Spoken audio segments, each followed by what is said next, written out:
doing single arm row with rotation. I'm going to go ahead and anchor my band about shoulder width or a little bit lower. So that when I line up my hand, it'll be at least lined up with my shoulder here. So when I'm rowing, we're going to tuck the elbow.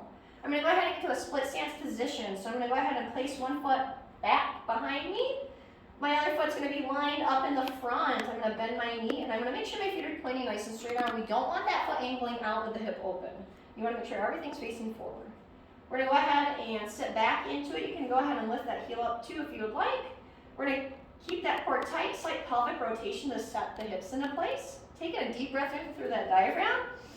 Core's tight, pulling everything up and in towards the back of the spine.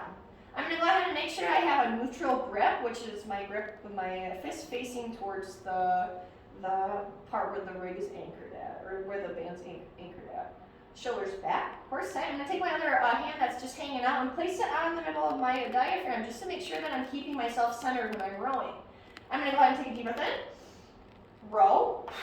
I'm going to go ahead and tuck the elbow to the side just like if I'm shaving my armpit with my arm or shaving the side or like a swipe of a credit card. So I'm going to slide it, shoulder tucked down and back away from the ears. I'm not shrugging up. And then I'm going to go ahead and rotate a little bit. So I'm squeezing my glutes and I'm rotating with it. Just to get that oblique work and get a little bit more thoracic spine movement. I'm going to go ahead and bring it back to the starting position. Keep it in. Core is tight. I'm placing my hand on my diaphragm and I'm pulling.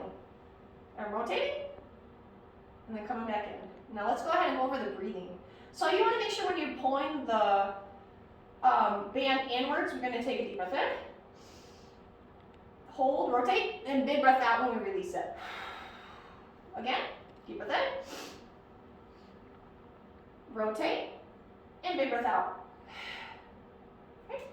So that should be that is the single arm band row with rotation. We will be working our lats, our shoulders, and our obliques in this position.